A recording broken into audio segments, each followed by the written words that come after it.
Hi, I'm Richie Kotzen, and in this video I am going to be showing you guitar techniques that I use in my playing and on my records. And I want to start off by making sure that we're in tune together. So the first thing I'll do is I'll play each string, and you can get your guitar and make sure that we're in the same tuning. I'll start off with the high E string.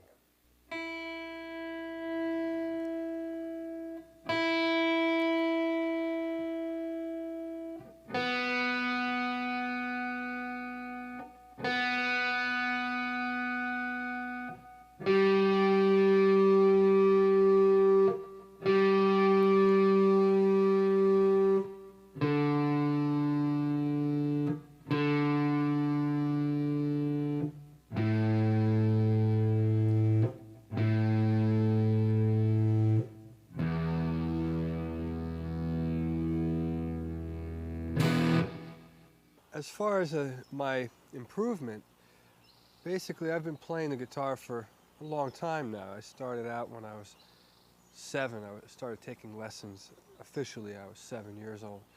And from the beginning, you know, when I first started playing, I always loved it. You know, it was something I wanted to do. I loved music, and the guitar was always a great outlet for me. Where I grew up outside of Philadelphia, I was, you know, far enough out of the city where there wasn't much to do, but I was close enough to listen, you know, to the radio stations and hear that music they were playing back then. So that was very inspiring. You know, a lot of R&B and the Spinners and that sort of thing influenced me as a guitar player and as a musician. And as far as my style, that just came out of different things I was listening to. You know, I would listen to rock bands like Van Halen and that sort of thing, but at the same time, you know, I was listening to the Spinners and Stevie Wonder and that sort of thing. So I have those kind of influences that come out in my playing, and then also it leads down to the sort of, you know, jazz influence. I wouldn't consider myself a jazz musician per se, but I have that influence and that sort of rock fusion influence from, you know, bands like Return to Forever and that sort of thing. Specifically, the guitar is concerned, in the beginning of my guitar journey, I started out just learning like anybody else that took guitar lessons, you know, simple songs, and I learned how to read music and notes, and my teacher would write out assignments where I would have to learn how to play Twinkle Twinkle Little Star and that sort of thing.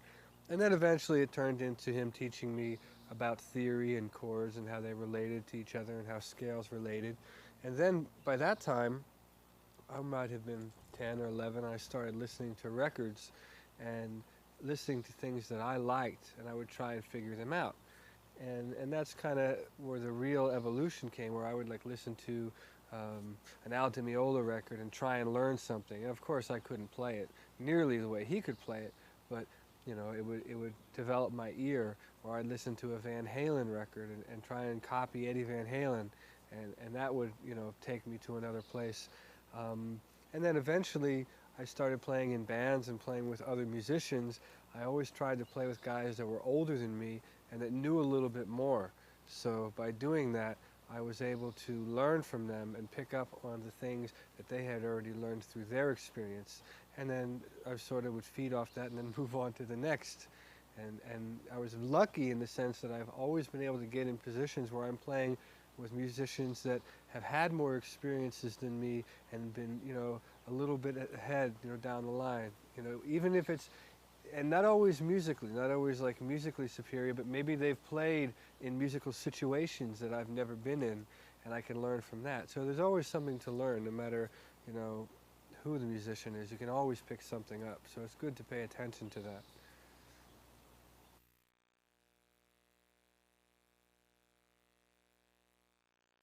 Okay, here we are in the first section of the video, and this is a pentatonic-based licks. Now, in my playing, and especially in the rock style of guitar playing, you've got a lot of things that you'll play that'll be based around a pentatonic scale. Even in jazz and obviously the blues, a lot of the note sequences of things that you play on a theory level will come out of this pentatonic scale. It's basically a 5-note scale. And what I want to do is start off by showing you the scale in the 5 different positions. In other words, starting off each note of the scale. And what this will do, it'll enable you to use the entire neck of the guitar when you solo. Because what happens is a lot of guys, when they're playing, they'll start soloing and they'll get caught up in an area of the neck. And whatever they're playing, you know, how complicated or simple, they can get stuck in that certain section of the neck. But you got to remember, you got all these notes available to use. So the first thing you want to do, and this is true with any scale that you learn, you want to be able to play it in any position. That way, you know, you're able to utilize the entire neck. And then eventually what will happen is those positions will become a second nature for you, and you won't be thinking in terms of scales at all. You'll just be thinking in terms of melodies and rhythms, which is ultimately, when you're soloing and improvising, how you want to be thinking. You don't want to be thinking about, okay, I'm going to use this scale and then I switch to that scale. That's not the way you should play music. You want to be thinking in terms of melodies and rhythms and hearing what you're playing in your head and translating it onto the guitar. Before you get to a place to do that, sometimes it takes years, sometimes some guys get it right away, you got to learn the fundamentals. So I'm going to start off with this basic fundamental of the pentatonic scale. So the first position, we'll do it in E, because that's a popular guitar key, and we'll start off like this.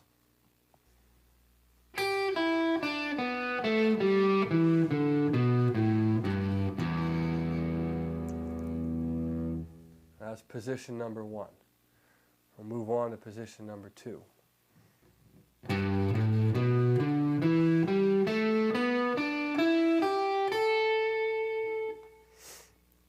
Moving on to position number 3, starting from the 3rd note of the scale, which is A.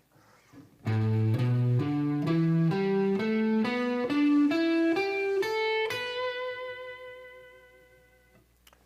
the next position.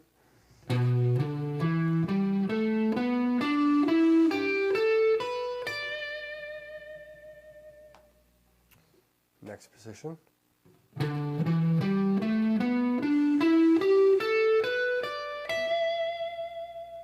And that's the final position. Now at that point we're back to the beginning, which is what we did in the open string, but I'll show you that anyway so you know what that looks like. You probably know this scale already. It's the standard pentatonic box.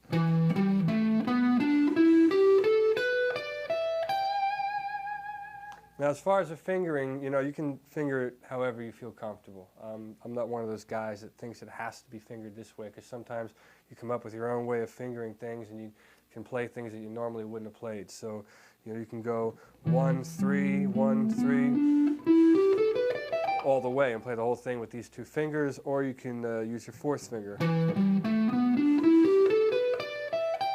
You know, logically, it makes sense that you would use your 4th finger on the 4-fret spreads and use your 3rd finger on the 3rd fret spreads. But that's, I'm going to leave that up to you.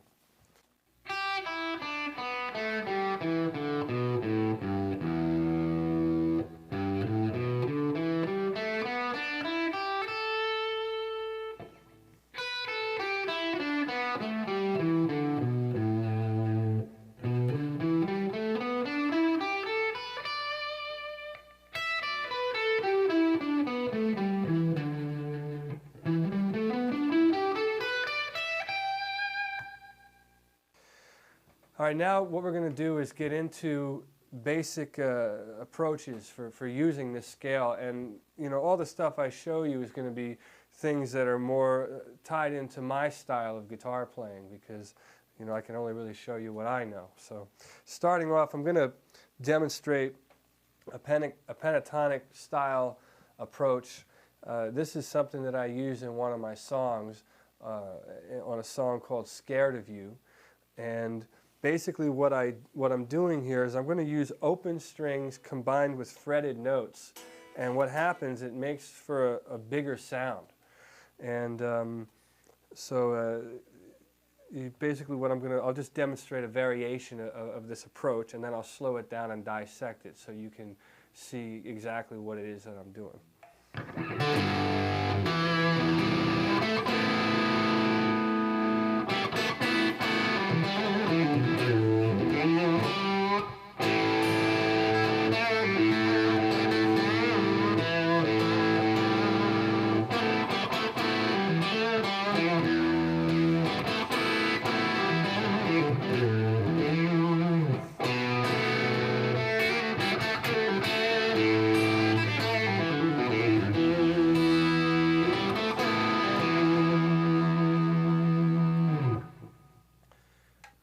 Okay, now the reason I'm showing you that is basically to demonstrate this open string pentatonic technique. And this works really well, obviously, in the key of E because it's a guitar key. The guitar is tuned naturally to open E and an open B here. So basically what I'll do is I'll kind of slow down and dissect what I'm doing here.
The next approach I'm going to show you with the pentatonics is more of a single note line. And this lick is going to go across the strings. We're going to tune down the low string to a D.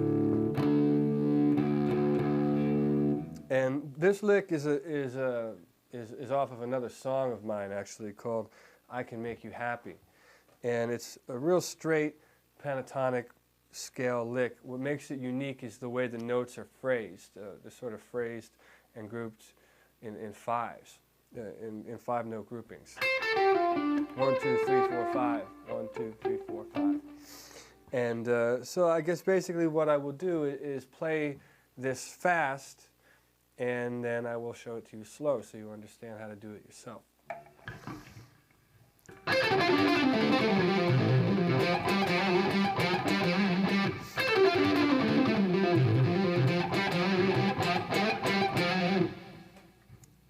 Okay, so now what I'll do is I will play this at a slower tempo so you can get an idea of what I'm doing.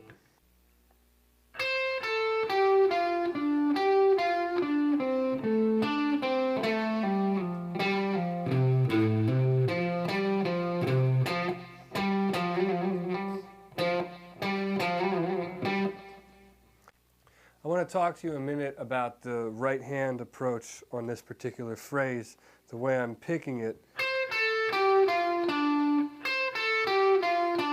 It's pretty normal up to that point, but then here, there's a little switch around that I want to demonstrate. Right there. It's 2 downstrokes.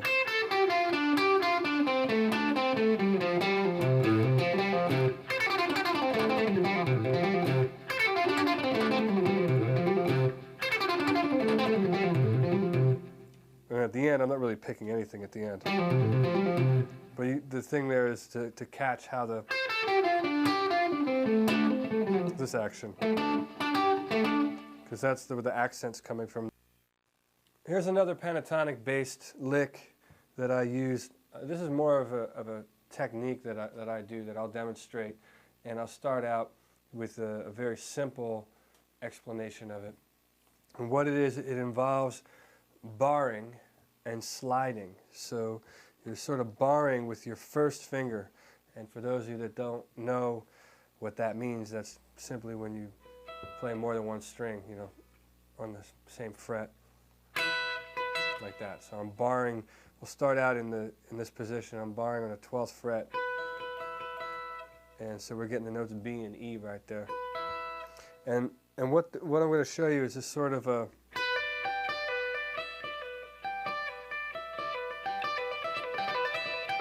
it's like that sort of technique. And I'll play it at a faster speed so you can get the idea, and then I'll slow it down for you.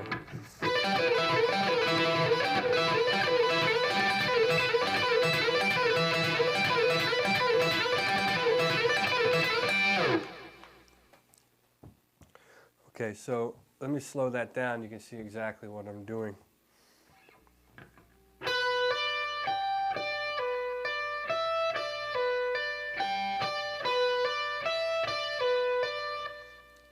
That's the first part of it. On the sliding part of it, all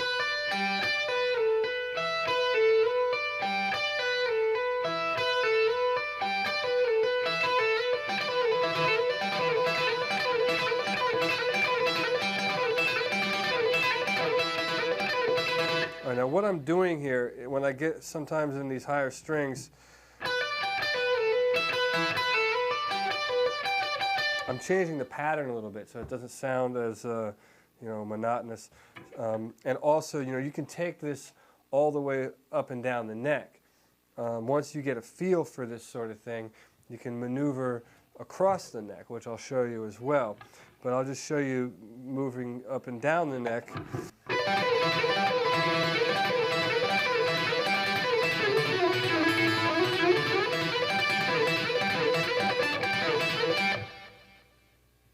Slow.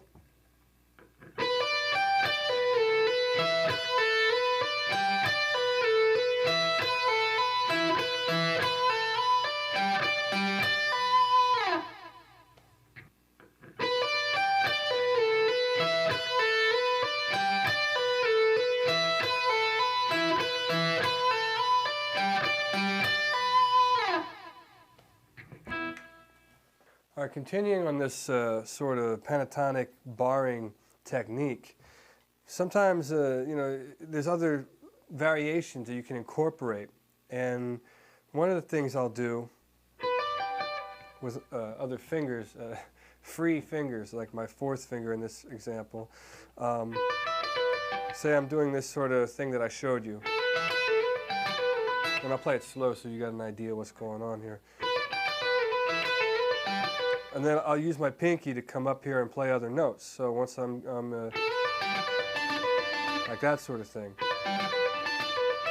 And then I'll hit the open note as well. So I'll start pivoting off of this E string. And then I'll throw in like some other notes, like you know, maybe an F sharp. It'll give it like a 9 sort of tonality.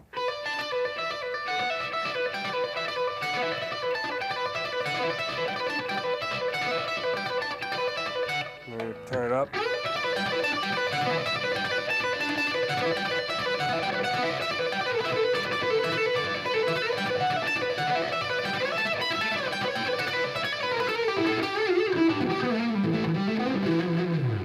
Yeah, you just go nuts on that if you want. And so what I'll do, I'll slow that down so you get the basic idea of what it is that I'm doing there.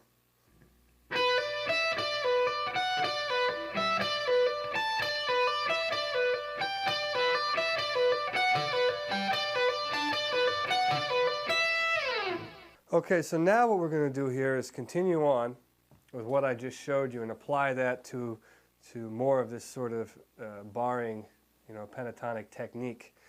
And you know, when I say barring, I'm talking about, you know, this sort of thing. Now, what we'll do, so far we've just been dealing with 2 strings, and we've been hanging out up here in this neck, in this area on the neck. you know. Now obviously you can take that to any two strings. You know, you can move to the third and fourth string. Right? But what I'm going to show you is how to go across and incorporate more than two strings, because you don't want to be like, you know, two-string Johnny here stuck on the two strings. So basically what we're going to do is go back to this original position, and instead of just using the top two strings, we'll incorporate the third string.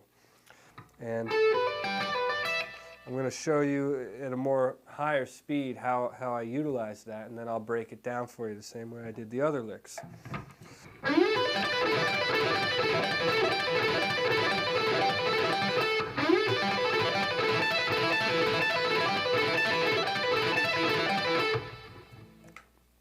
Okay, what I just demonstrated there is a very basic approach, as what I'm talking about. It's an introduction to using the third string in conjunction with the other two strings. And I'll play that slow and break it down for you so you understand what I'm doing. And we're going to pivot off of the A note, which is still part of the E minor pentatonic scale.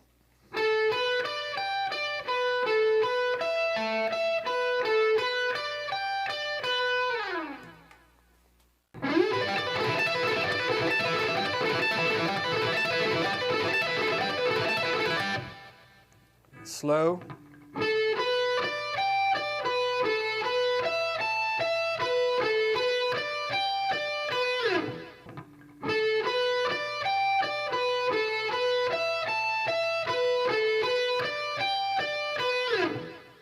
All right, I want to show you another, it's a lick and it's kind of an exercise. And what this will do, it'll get you used to the idea of going across the strings with this sort of barring, hammering, picking, you know, pentatonic thing that we've been doing here in this part of the video. And I'm going to play this exercise for you fast, and then as usual I'll slow it down so you can see what I'm doing.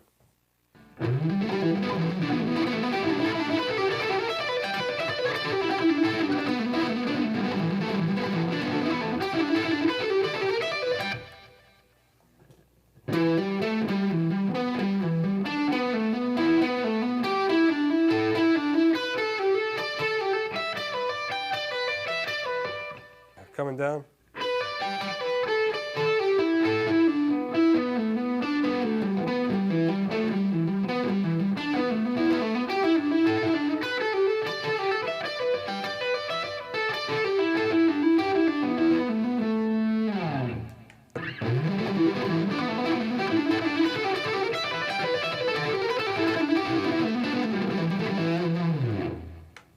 Or slow, here we go.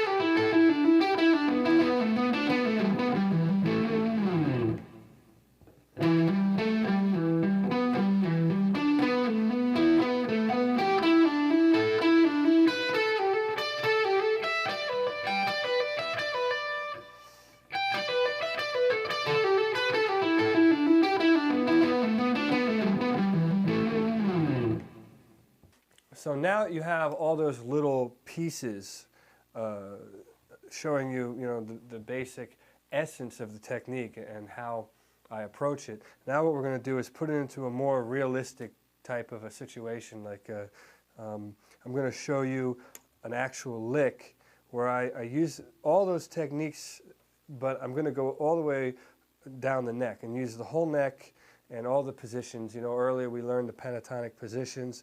So here, this is going to show you how to go all the way across the neck, staying within the pentatonics.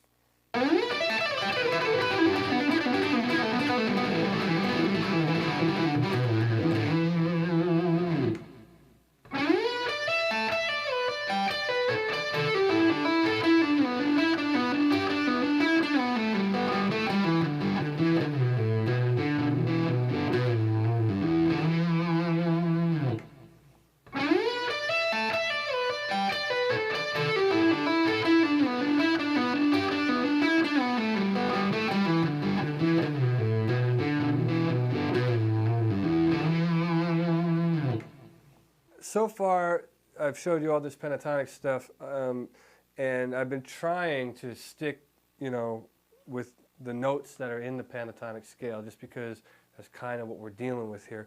But in a real musical setting, you know, you don't play like that. You don't sit and say, okay, I'm just going to use, you know, this scale. At least you shouldn't be playing like that.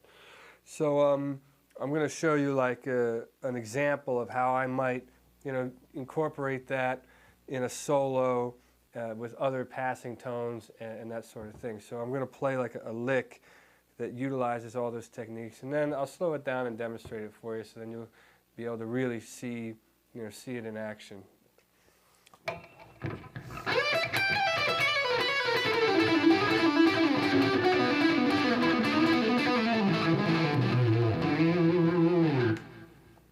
right, we're going to start off in this position.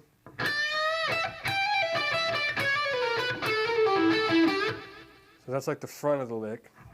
And then we go into this sort of... And here's the key part where we slide down.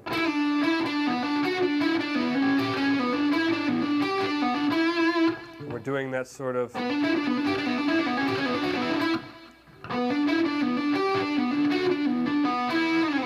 We're in there doing that sort of grouping, and that's a different pentatonic shape. So we're already incorporated two of the pentatonic positions. And then we slide down.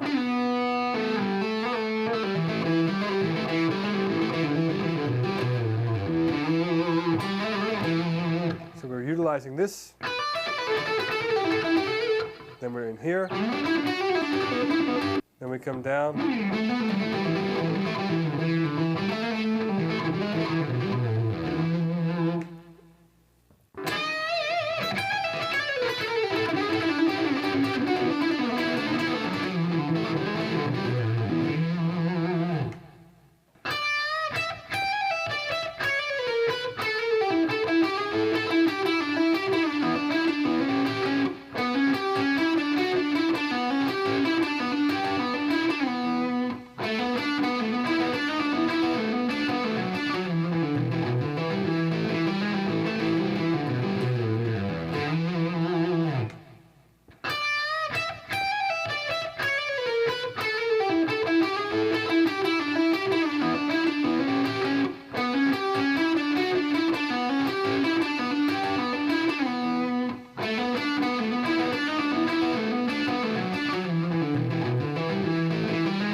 Playing other instruments, that was sort of spawned out of necessity. You know, like I said before, you know, where I lived, I was too far from the city to walk to somebody's house, you know, to necessarily get, you know, other music, to get into the network. So I would sort of, when I made my recordings on my 4-track, I would have to do everything on my own. So I would play the drums and play a little beat.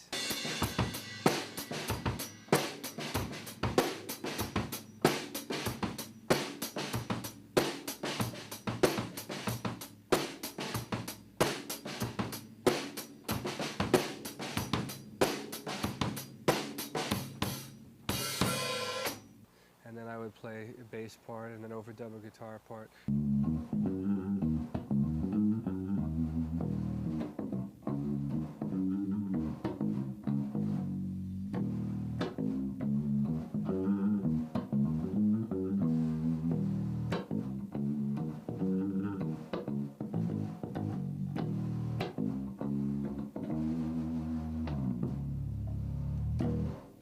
And a piano part or something.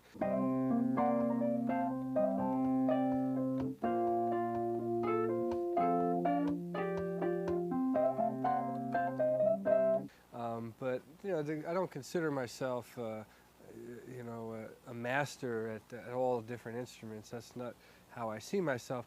I consider myself musically inclined. That's how I would put it. And I think that I excel as a guitar player. That's my strong point. And then, you know, and also probably under that would be, you know, singing and that sort of thing. And then by, you know, my records, like you were asking me, I play the drums and play the bass. I've always had a love for the bass guitar, and I've always listened to the bass in music, you know, and the guys like Bootsy Collins and Stanley Clarke and those kind of players, that's the style of bass playing that always kind of grabbed me as a young kid, you know. And so when I pick up a bass, I kind of want to emulate those guys, you know. But it just comes, the multi-instrument thing comes out of necessity. A lot of times I'll come up with an idea, and it'll be too late at night to call a drummer to come over and play, so I'll jump behind the drums and mic it up. It might take me 15 tries to get it the way I want it, whereas a real drummer would come in and do it in 1 or 2 takes. But you know, at the end of the day, I get what I want, and you know, it's fun for me to do that. I enjoy doing that. It's creative, and it's not the only way I work, but it's one way that I like to make my recordings.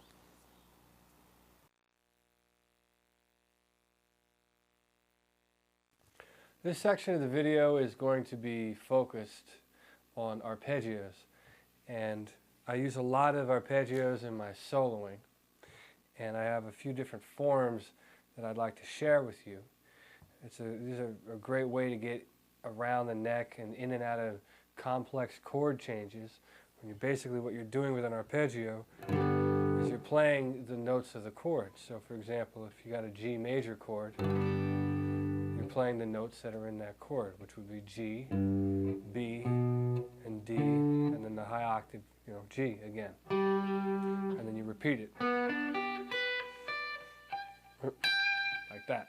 So I'm going to start off showing you a very simple form arpeggio, and we'll get into the complicated stuff later as we go on. So let's start out here with G major. We're going to do it here starting off on the 15th fret, and our second finger rather, will play the first note, which will be a G. And then we have B, and then we have D, and then G again, and then back down. So that's a real simple form for a G major arpeggio, starting on the low string. While I'm showing you this form, I'll show you the minor variation too, because it's just a one-note difference, which would be this note here, which is a B.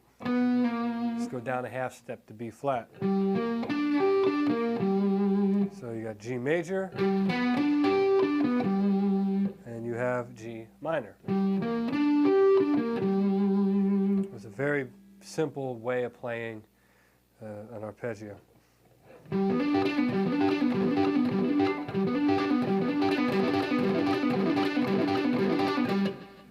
right, now that you have seen that sort of fingering for an arpeggio, I'm going to show you another fingering to play the same arpeggio. Now, this is a fingering that I use a lot to get around when I'm doing solos. It's the same notes, except it's a different shape. And this shape allows you to achieve different results, which you will notice as this section unfolds. So let me show you this particular shape. So we're starting, instead of with our second finger, we're starting with our third finger. And we're starting on the same string, same note. And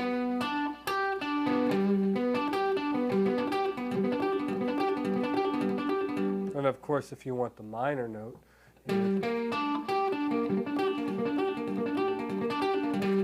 the shape becomes a little different because you're taking a B down to a B flat. But essentially, it's the same sort of thing. Now, I'm going to show you later on how valuable this particular shape can be, and you'll recognize it in some of the more complicated licks that I show you later on in the video. I know I showed you the particular shape starting on the 6th string, and of course you're going to want to play these arpeggios on other strings, not just limited to starting off on the lowest string of the guitar. But before I show you these other shapes, I also want to make you aware of how easy it is to change these arpeggios around. So for example, I showed you a regular G major shape. But if you didn't want to, if you wanted to add some other tonalities, it's very easy to do that by simply changing certain notes. Instead of going G, B, D, G, if I simply lower that note a half step from a G down to an F sharp,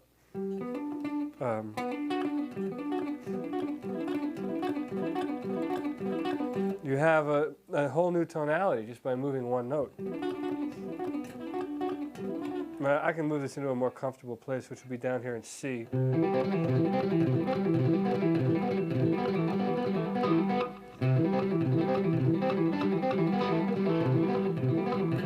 Actually, that's an exercise I could show you. I'll show you that. We'll use that as an exercise. I just kind of came up with that on the spot. So now this is a very spontaneous video all of a sudden. You have a C major arpeggio. And then we flatten that note.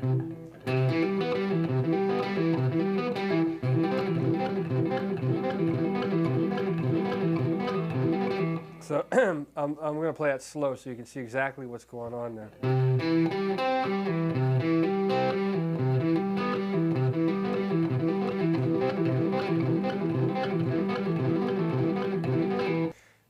You can obviously do this in a minor form as well.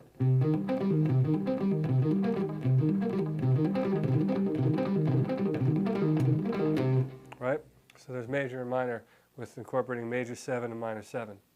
Okay, so now I've demonstrated to you major arpeggios, minor arpeggios, major 7 and minor 7, all based upon starting on the low string.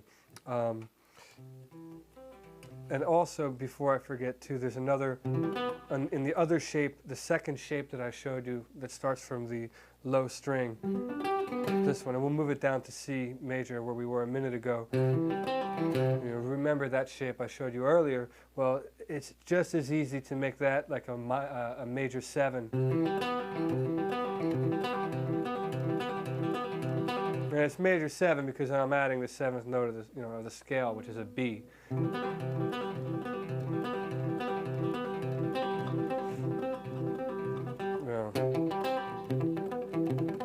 That sort of thing. I'll explain more of that later. I just want you to understand that basic shape there and how easy it is to make it to a major 7 or a dominant 7 just by moving notes around. And I don't want to get into a theory thing here, but that's basically touching on how these forms can easily be maneuvered and transformed into other tonalities that are very valuable for soloing.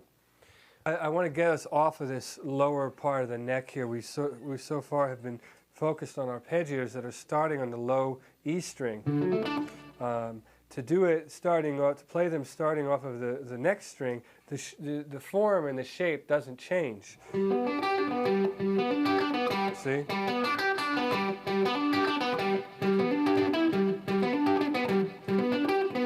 So it doesn't change. But once you get to the 4th string, it changes because of the way the guitar is tuned. So for example, to play a G major arpeggio, one way of playing it off the 4th string is to start this way.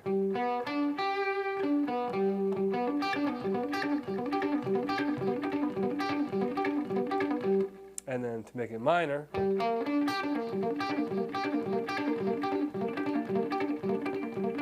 you just drop that note down. So you have major and minor. And then once again, you can also do what I showed you earlier by adding other notes, make it major 7, for example, which would be like this. Which is actually the same shape as this shape, but because of the way the guitar is tuned, it sounds different because you're playing different notes. So I'll let you mess around with those shapes and you can discover some other arpeggios on your own.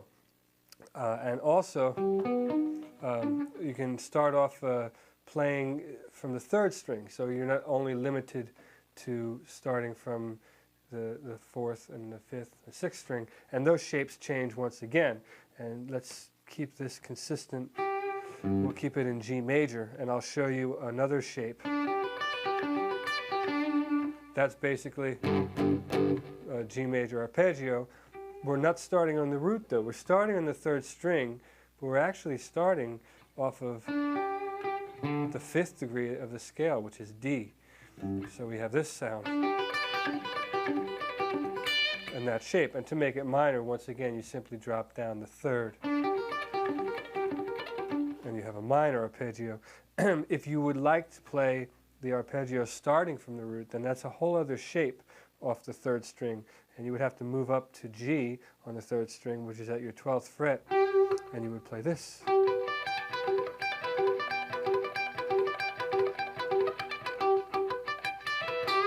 And then you have a G major arpeggio starting from the root. I'm going to show you now an exercise, basically, and we're going to string together the first arpeggio shape that I showed you starting on the low string. And it's kind of like a little chord progression that we're going to follow, which will be D major, B minor, C major, and G major. So we'll have 3 major arpeggio shapes and 1 minor shape, and it'll sound like this.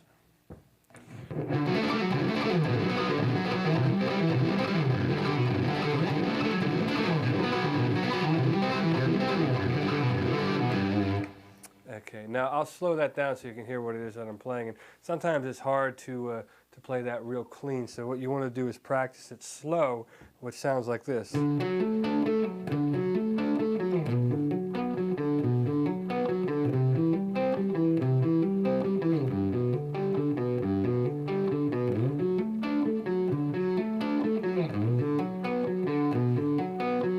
And in there, we're getting a hammer on. This is, we got pick, pick, and then that's our hammer on. And then it's 2 picks again. And a pull off. And then it starts over.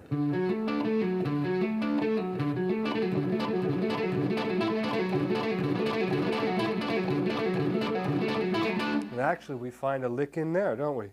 We have this sort of thing where you can go back and forth like that, sort of like a Woody Woodpecker sounding thing.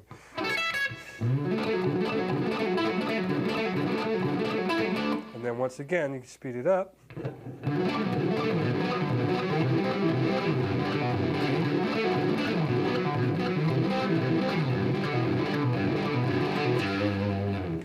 Now also what I want to show you is that just shows you how to jump around also on the starting off the low string. But I want you to be aware of the fact that you don't always have to do that, because you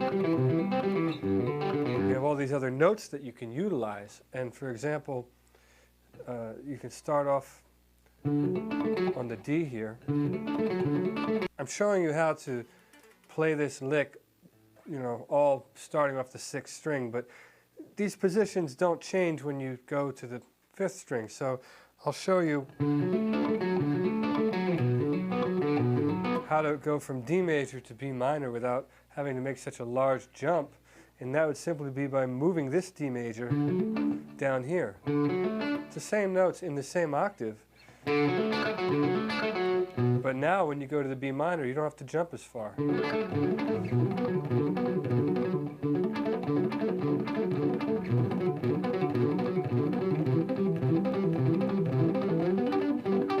And here, I'm going to go up to the G, the high one.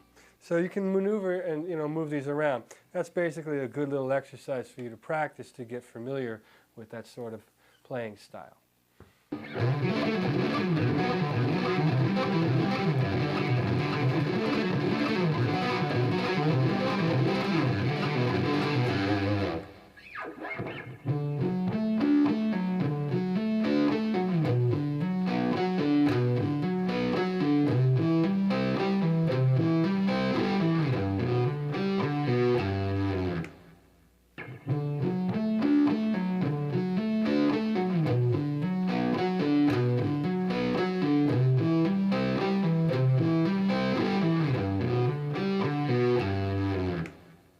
All right, so now I'm going to show you another exercise very much like what we just did, only starting with the other shape that starts from the 4th string. We're going to start out with 1 minor and 2 major. That being the minor one, major, another major one. So we got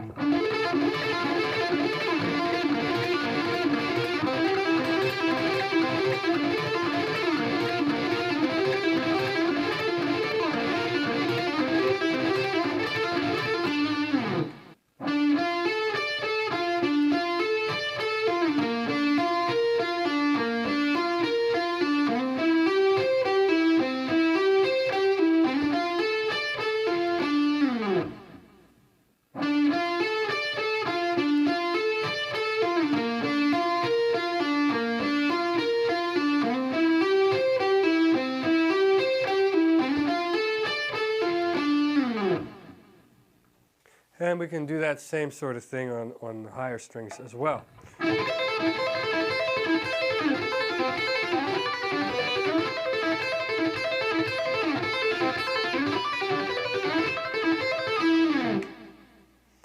Here's a slow one.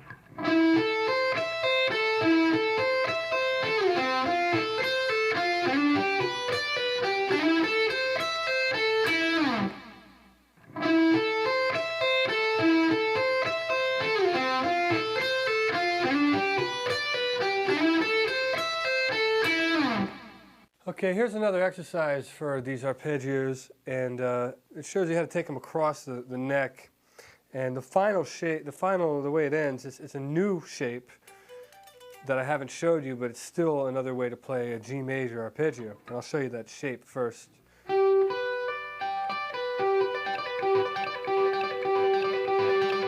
So basically it's bar, a hammer on, and you're barring up here. And the hammer-on's happening on the second string. So now I will show you the complete exercise.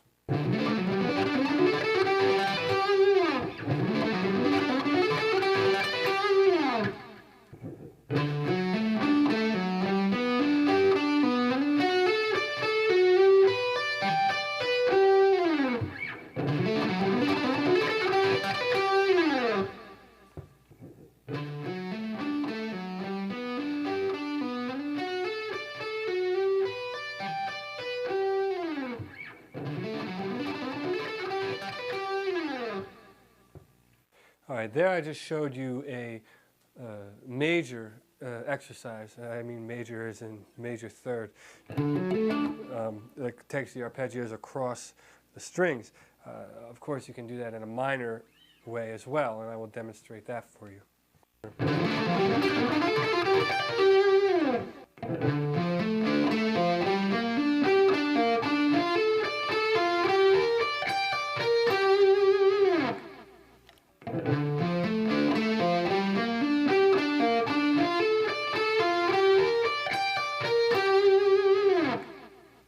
Okay, so now I'm going to try and show you one more exercise utilizing the secondary shape that I gave you, which was that shape. And that exercise would be like this. Slow.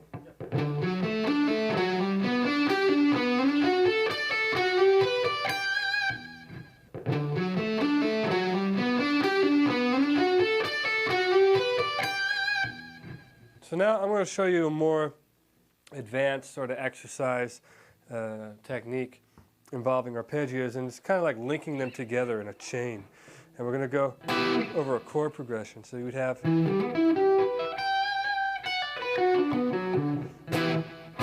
so E minor to B minor. And then we'll go C major to G major. That'll be the end of it. So it would sound like this.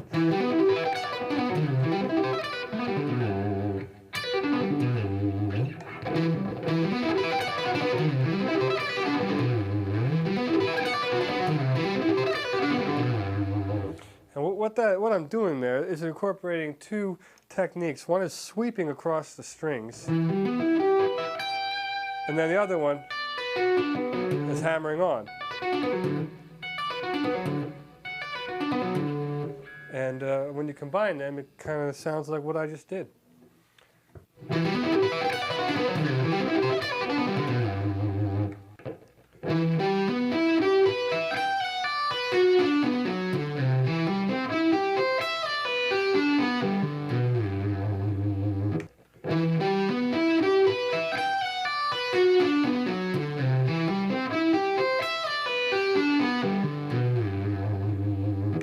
Okay, I'm going to show you another arpeggio-based lick on the higher strings.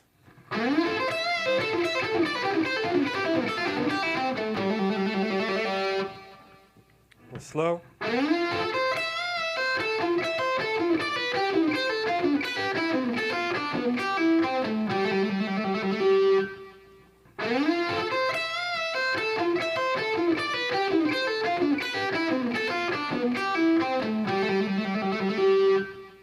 Okay, here's another arpeggio that's higher up on the neck that I can show you, and it goes like this.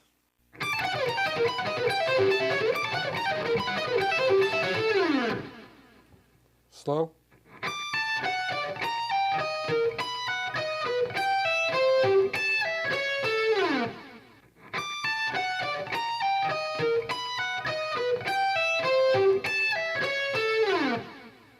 It shows that I've been in a lot of different musical situations.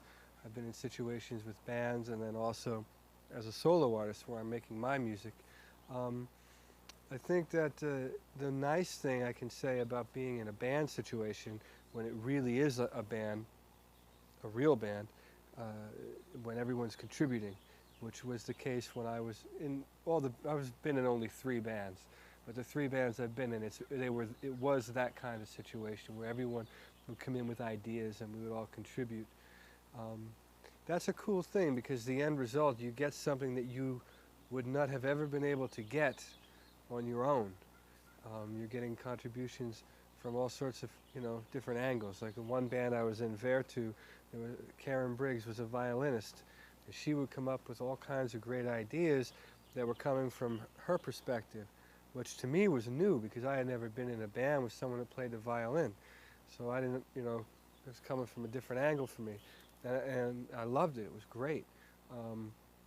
Being in a band like Poison, these are guys that write, or have written hit songs. They know how to craft a great song so that the average person can sit down and listen to it the first time and want to hear it again. And I learned a lot from being with those guys on that level. And then also the other band that I was a part of, Mr. Big, kind of had a little bit of both.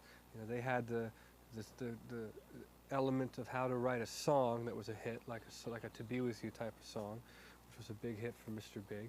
But then also you got Billy Sheehan, who is an incredible bass player, who adds that aspect, and for a guitar player you go, oh no, there's someone else here that I gotta keep it together, because if I don't, I gotta keep up with this guy. So that was a cool interaction, being in a situation like that. So you take all those musical situations, and if you're paying attention, you can take the best out of all of them, and then when you go back and do your own thing, you can apply that to your own music. And I think that happens subconsciously. You don't sit down and say, all right, well, I played in this band with this guy, so I'm going to try and do that. It's like the good parts of the influences should come together and help, and add something to you creatively. Yeah, that's what I think.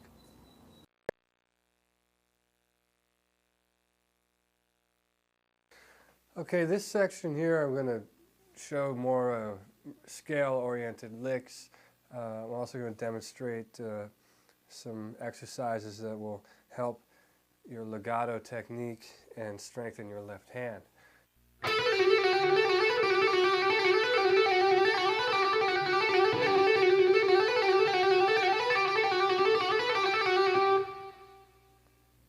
Okay, so I'm going to slow this down so you have a real clear idea of what I'm doing.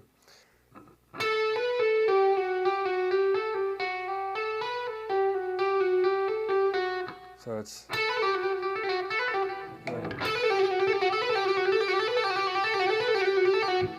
So...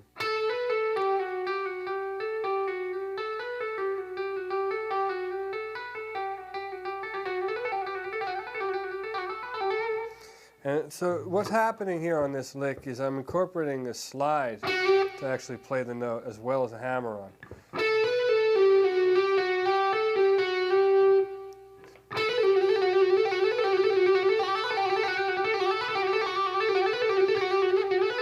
And once you get it going,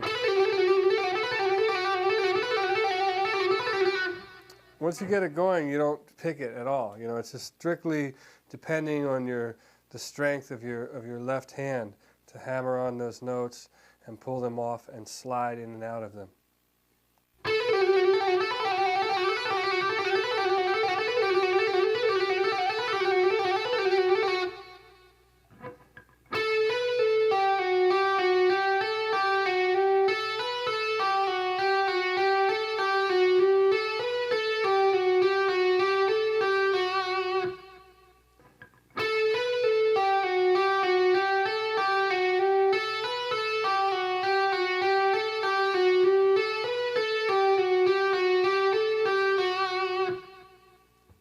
Okay, now I'm going to show you how to move that in and out of position.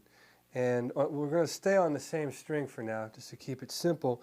But we'll take that pattern and move up and down the neck. So, and this is also another type of an exercise.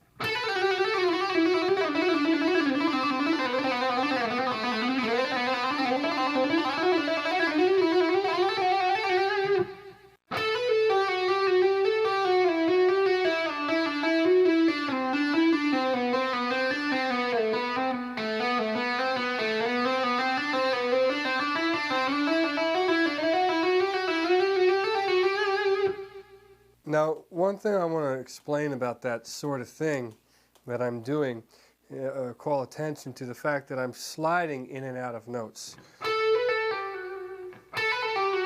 And, you know, I'm sounding the note by sliding into it.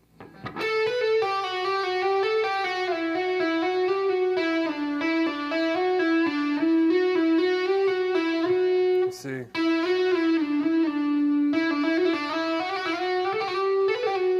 So that's a very important thing that you understand, that that's how that note, some of those notes are being sounded. Some of them are hammered on, some of them are pulled off, and some of them are sliding.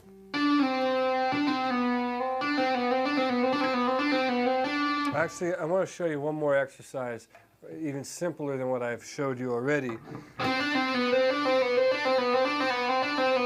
There's a little thing that you can do to sort of get used to sliding in and out of those notes, and it goes like this.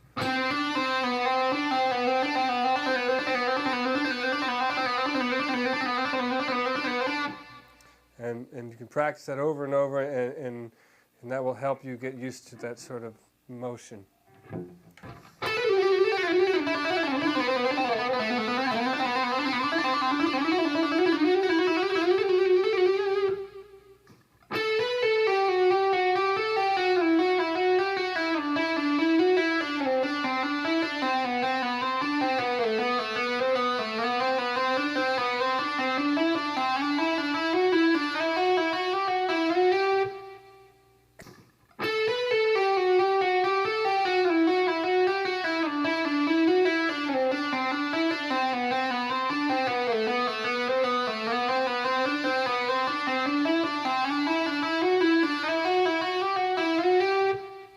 I'm going to show you is something that demonstrates how I use these legato technique and maneuver within a scale and actually get from, you know, one point to another across the neck. And I'm going to make this more of like a sort of an exercise that'll be based in B minor.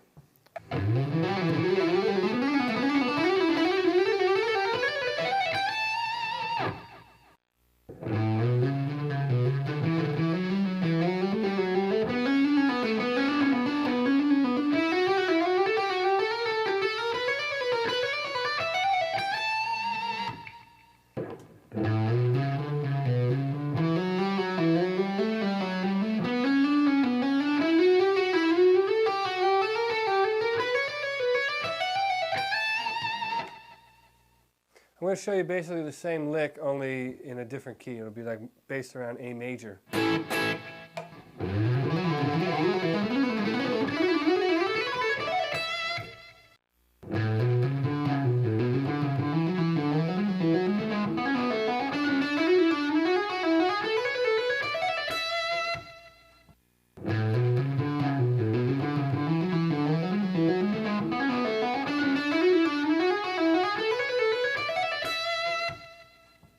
Now I'm going to show you a technique that we touched on earlier in the pentatonic section, a little bit of barring, only in more of a regular diatonic scale type of an approach, and that lick would sound like this.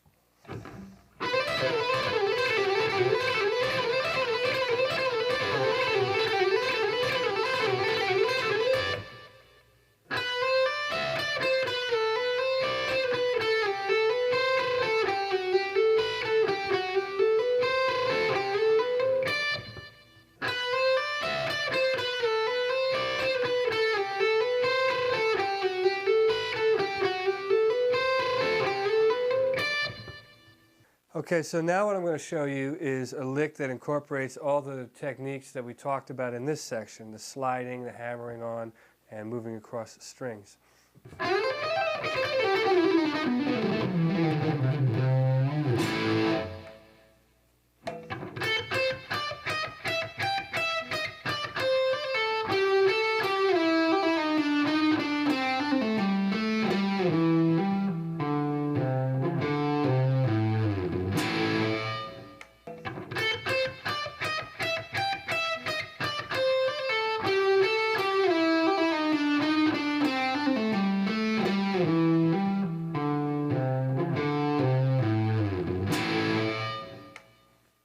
I've done a lot of records. I kind of lost count, but I think it's somewhere around 11.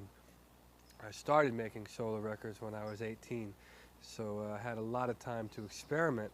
I think that's kind of why they're all so different. In some ways that has worked for me, and in a lot of ways it has worked against me.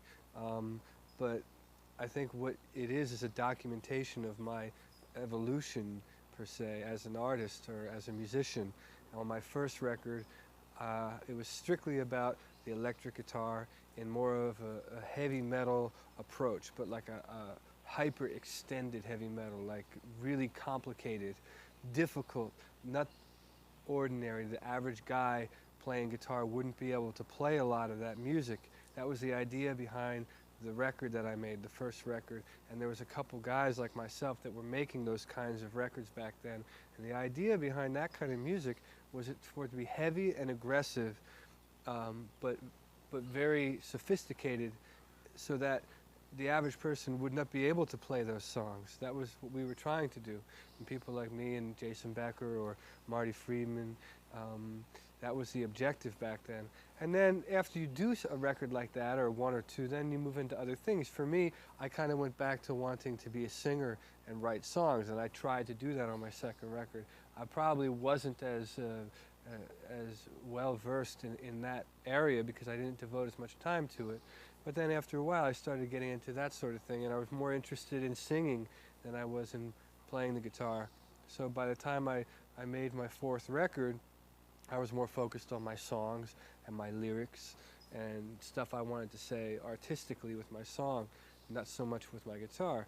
And then I would go back and forth, and then the next time I would make an instrumental record, it would be more on a jazz fusion level, and that's the record I made called the Intergalactic Fusion Experience, where I had Jeff Berlin come in and play bass on a few songs, who I've always been a fan of him, and Greg Bissonette, who's an amazing jazz drummer, came in and played drums for me on that record. And that was my take on like a fusion style, like those bands that I used to like I said before, like a Return to Forever and Mahavishnu Orchestra. Those were my bands, you know, back in the day that I really liked to listen to, and so I tried to like pay tribute to those bands with that record. And then I went back again to the vocal thing, and I've always been into R&B and soul music, probably because of where I was, you know, raised in the area that I'm from.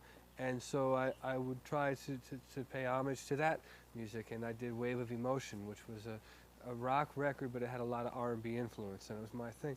And I think it took me a while to finally come into a style that's my own as a solo artist. And I think I did that on the last record I made, which was a record called Slow.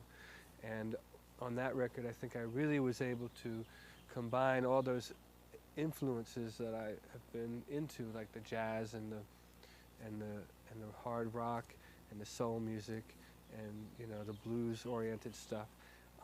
But, you know, at the heart of what I do, I like I said earlier, I consider myself musically inclined. You know, I think, and I excel at playing the electric guitar. You know, and I think that is at the core of everything that I do. Is that I am a guitar player. You know, that's like my vehicle. You know, is the guitar.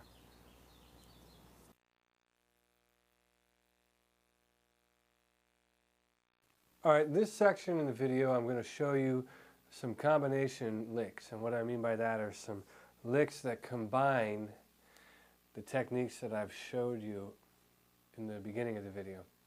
So that would include some of the legato-based things and some of the arpeggio-oriented lines that I showed you. And the first one we're going to do will be based in the key of C sharp minor, very sad key. And the lick goes like this.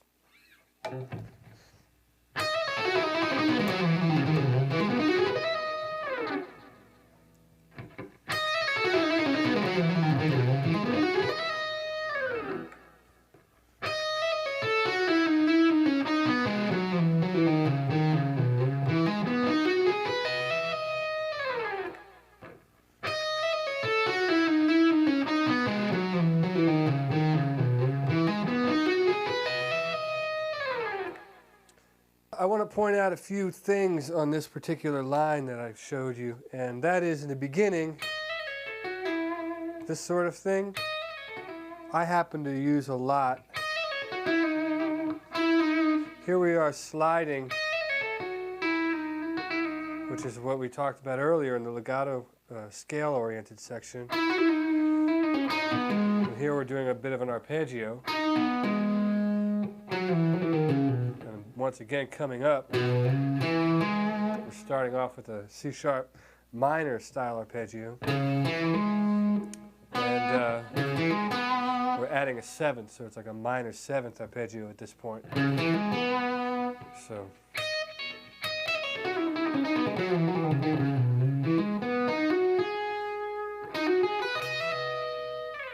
you can kind of see why that lick falls into what we're calling the combination licks.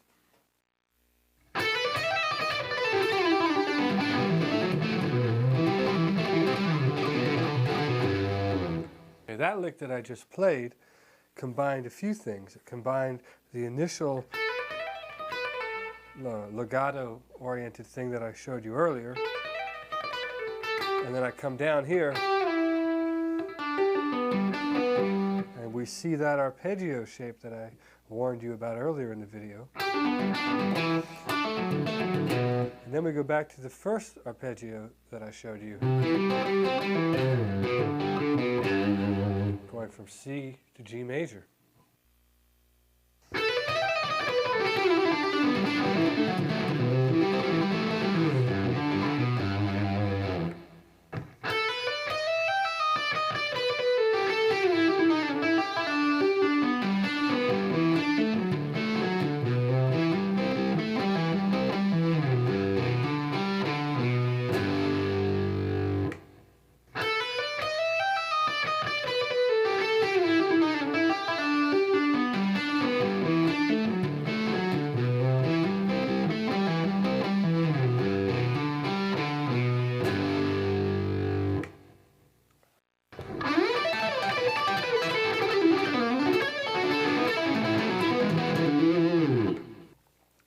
Okay, the lick that I just played involves the pentatonic barring technique, and it also involves the arpeggio,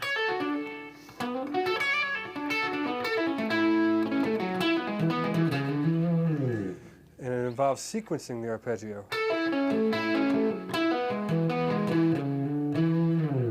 So if I played it slowly, you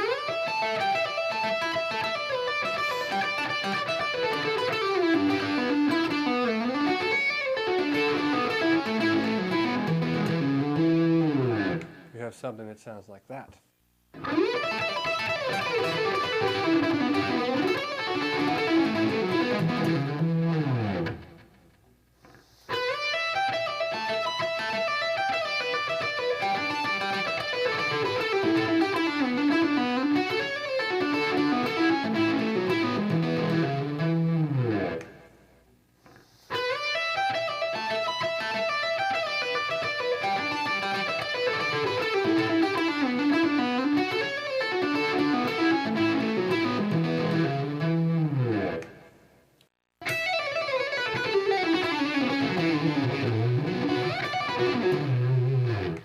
Okay, that lick that I just played started off with a legato lick,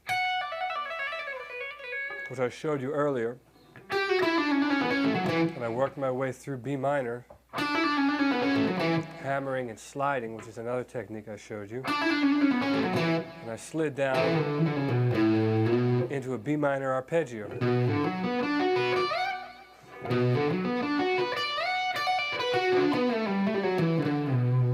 Ended it on a descending arpeggio.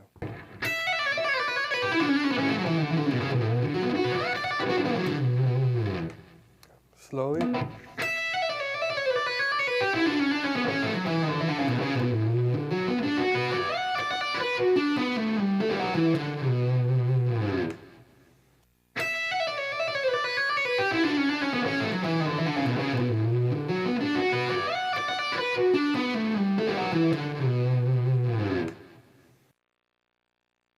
The favorite albums that I have made, definitely the new one, Slow. That's at the top of the list. I would have to say I like the top three. I only picked three. Well, Slow would be number one. And then I really like the record that I did with Greg Bissonette, the Intergalactic Fusion record. I think for guitar, for the style of guitar that I play, like that really puts it out there, you know, as far as like what I'm capable of on the guitar. And also, I think it's a tie. The third place would be with actually no, I'm going to break the tie. I think the third record would be Mother Head's Family Reunion, only because that record I was so into what I was doing then. You know, I really was into what I was doing, and the songs meant a lot to me, and the people I was playing with, you know, Atma Nur played drums on that record, and he is someone that's always been close to me and very influential as a musician, and so that would probably be number three.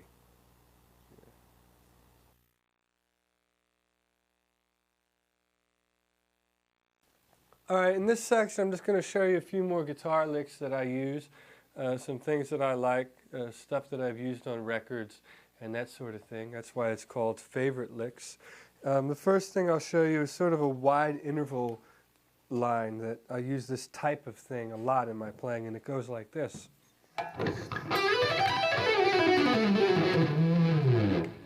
And the part of that is wide interval is, which is basically pentatonic bass, and then it goes into a more scalular type thing. But if you want to get really crazy, you can sometimes go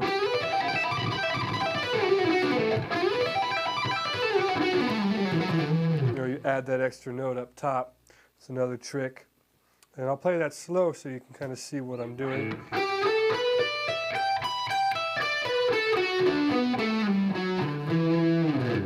And I'll play it fast. Comes fast, now slow.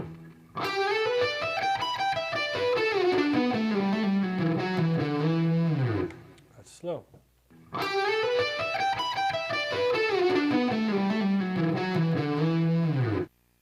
Okay, here's another favorite lead of mine, and basically what this will demonstrate is how I personally string together arpeggios.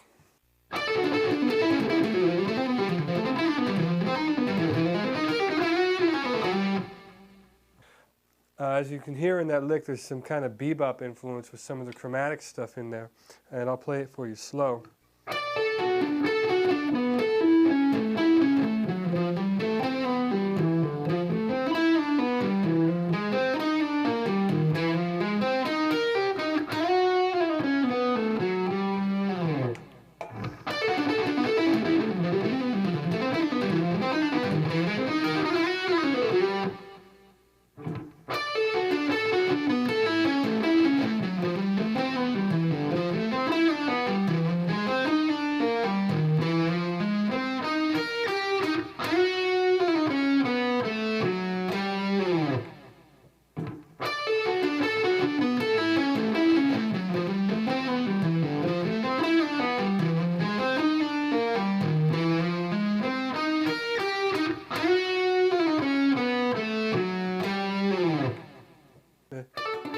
Okay, so that passage that I just played,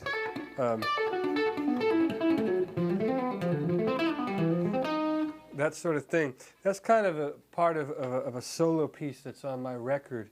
I have a record called Slow, and there's a song, it's actually not really a song, it's a guitar solo that I did, and it's called The Answer, and I'm doing sort of that sort of a thing, and that is taken from that piece of music.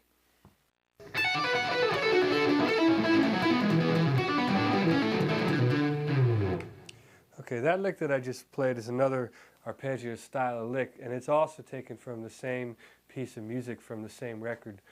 It's a part of the unaccompanied guitar solo piece called The Answer, and I'm taking arpeggios and sort of stringing them together, and it's a sequencing type of thing that I'm doing.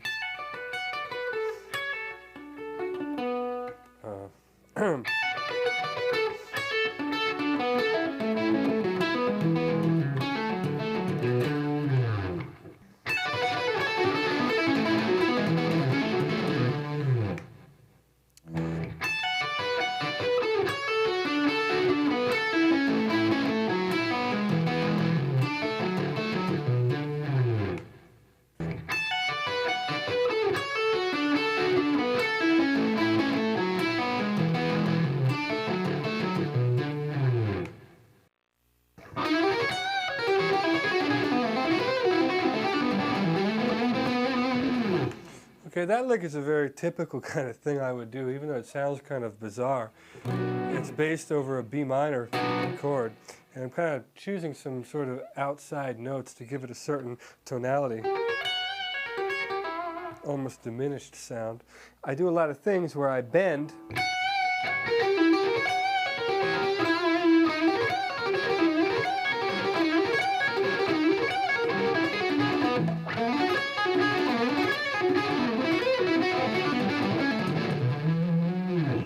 and I sort of take the same kind of shape and kind of move it around and make sure I'm playing notes that actually work within the chords.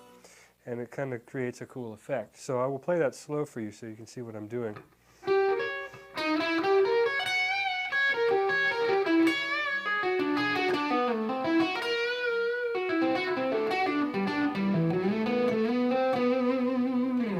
There's actually one straight arpeggio in there, which would be this sort of G major thing, which has an interesting sound against the B minor.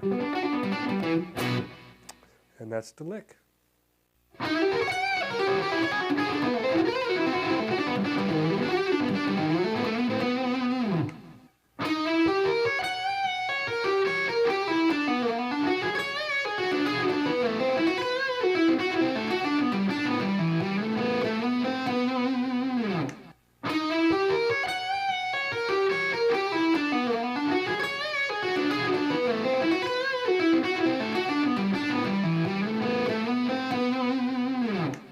And now I'm going to show you a few rhythm-oriented licks that are from some records that I've done.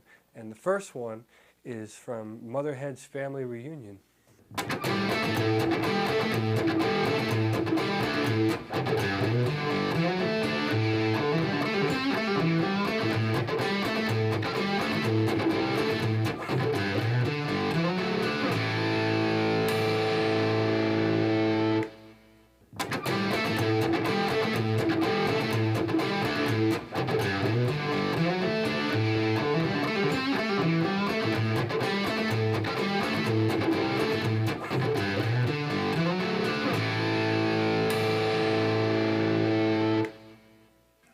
Okay, this riff that I'm going to show you is from a song off of a record of mine called, the record is called Slow, and the song is called Got It Bad.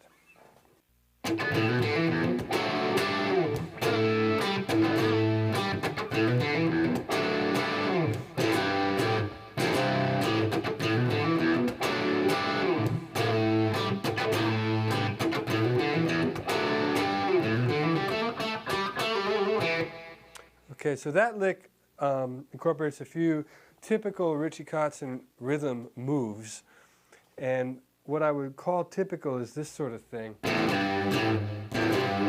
where I'm kind of letting this string ring open, and I'm doing that with the low string.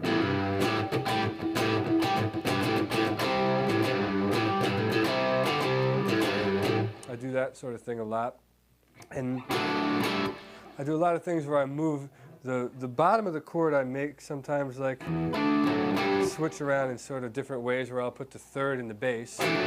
So I'm technically playing a D major there. But then, because the third's in the bass, I can slide it up and make this kind of sort of chord. I don't know what it's called, but. And then the other part that's kind of interesting about this line is where I hold the A string and I'm keeping that constant, you know, but I'm bending the high string. It's kind of a little tricky move right there. You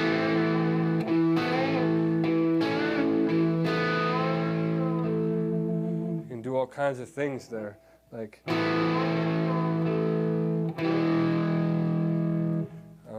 it just gives it an interesting tonality. So that's pretty much it. That's the basic approach for that lick.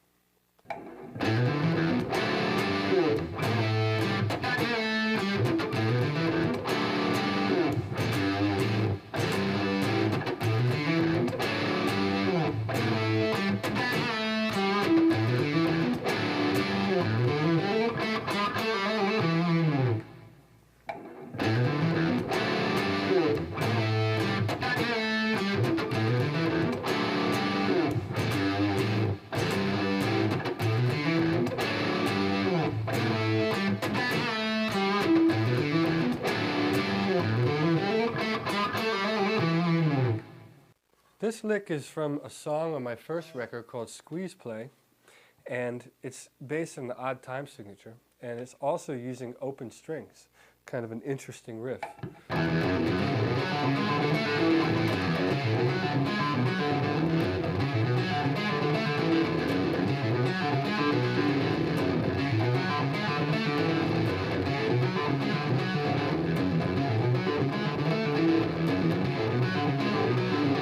Here it is played slow.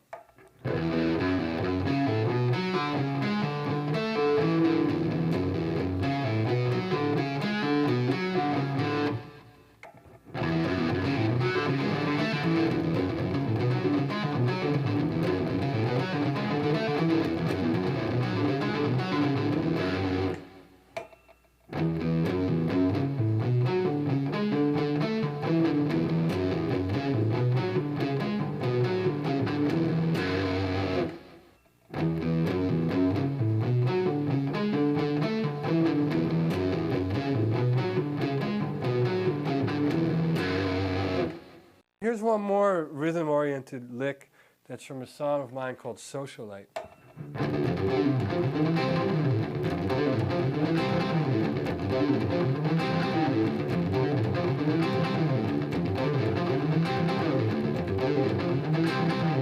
Actually, I'll turn some of the distortion down.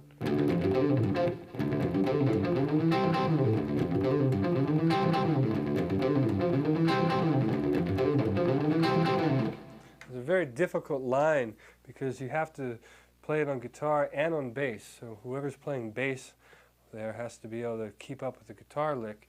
And what makes it interesting are some of these pull-offs that involve the open strings.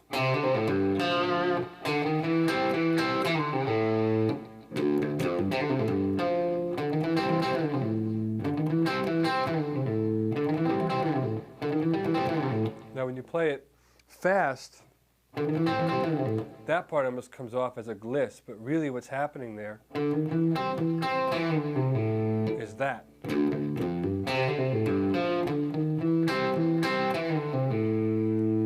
That's actually what's being played.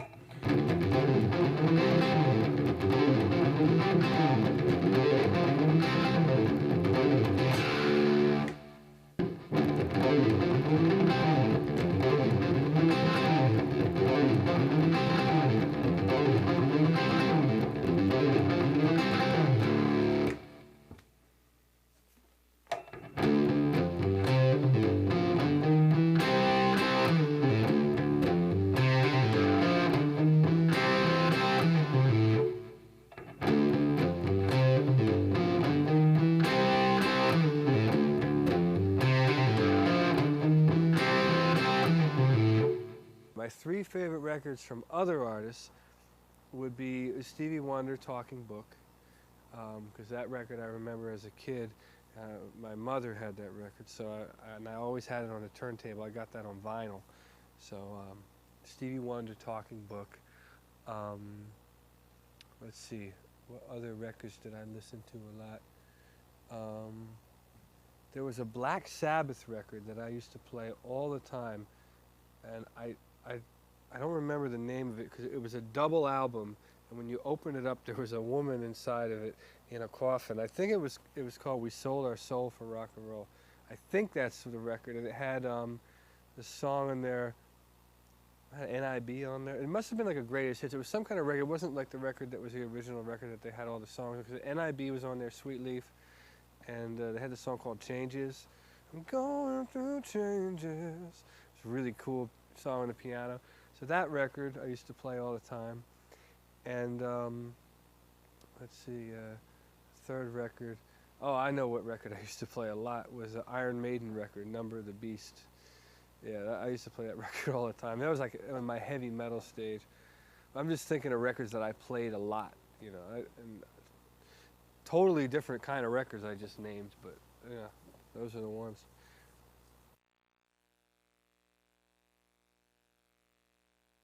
Okay, what I'd like to do now is show you some of the licks and melodies from the opening song that I performed in the video. The reason I want to do this is because I think this shows, it really sums up all the techniques that I spoke about in the video, and it shows how I personally use them in my day-to-day playing style. You know, I can sit here all day long and show you licks and those sort of things, but they're still just licks, where now what I'm going to do is actually show you things that I've played within songs and, you know, used all these techniques. And what happens is all this stuff becomes more subliminal, and the objective is to be able to play, like I said earlier, you hear something in your head and you translate it to your hands and it just comes out naturally. You don't want to be thinking about any of this when you're playing. But here are some licks from the opening song, which is called Flashback.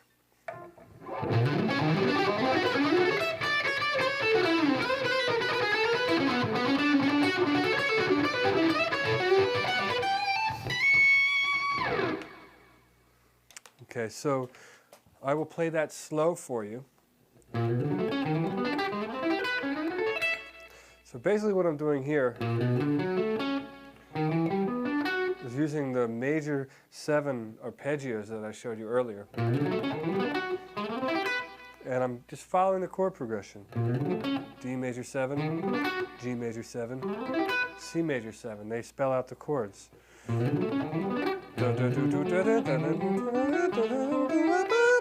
And I'm actually hearing that melody, even though it's so fast, it's kind of funny to call it a melody. But I hear that in my head and I play it on the guitar.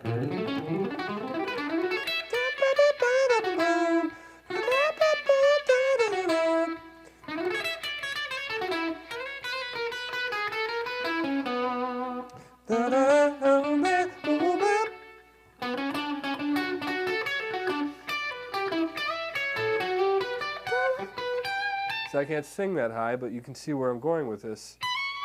So when you hear those chords and that progression, I hear that melody, and that's what I play.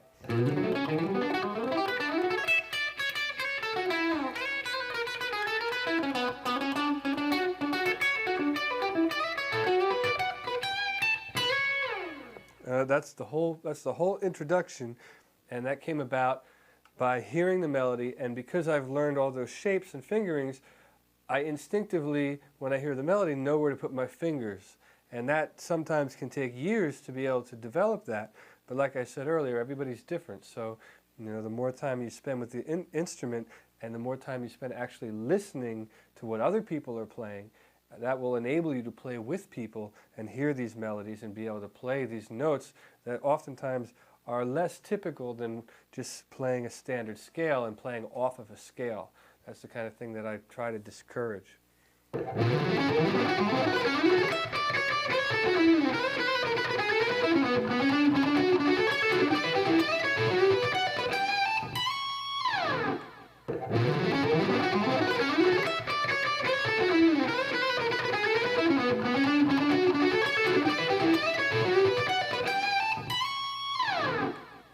Okay, here's another lick from the song.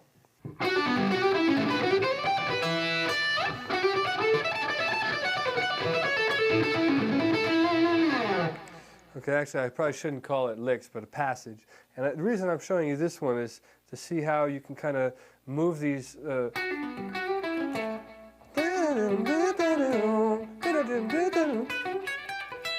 I can't sing that high, otherwise I would for you, but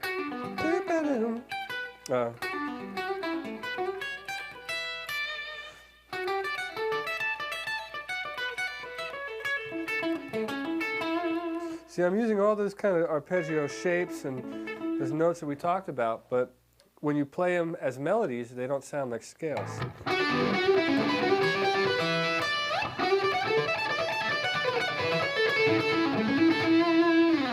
And instead of becoming licks, they become actual melodic passages that you can remember and sing along with, if you can sing that fast.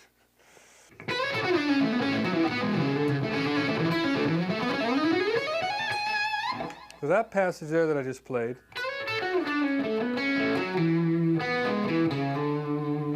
just shows how I'm tying together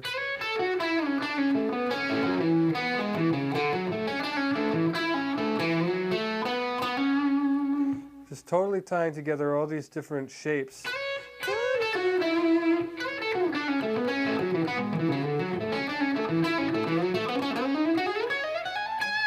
And then at the end here is the first time I actually really play a straight scale.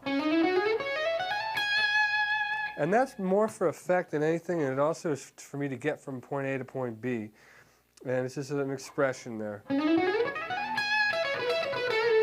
And then I'm back to playing the normal notes. But there's some licks in there that, that I'll show you because you might be able to use them to kind of break you out of just playing regular scales. And that's this one here that I happen to like.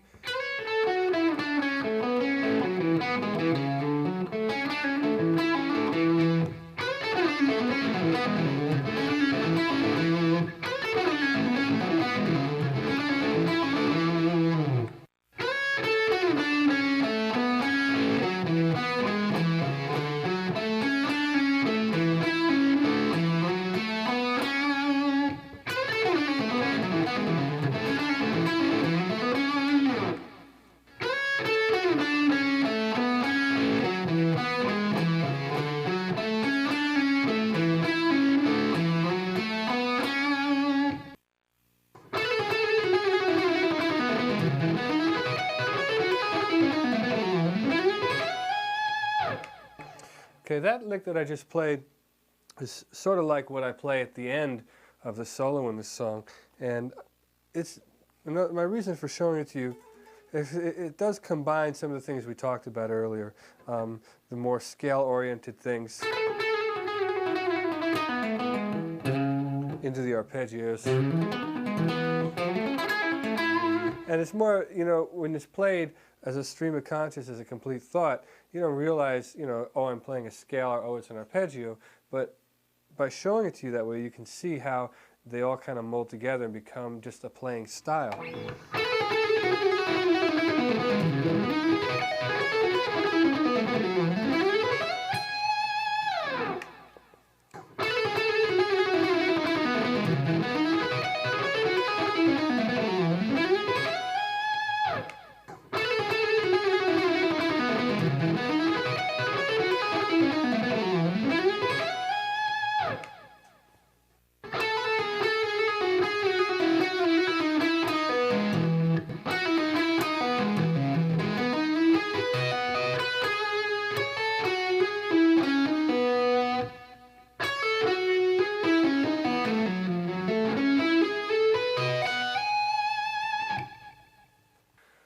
So hopefully all the information I gave you in this video will be useful. I was trying to start off each section with very basic concepts and then later show more advanced approaches to those concepts, and hopefully you can see how I personally apply all that in listening to the opening song that I performed.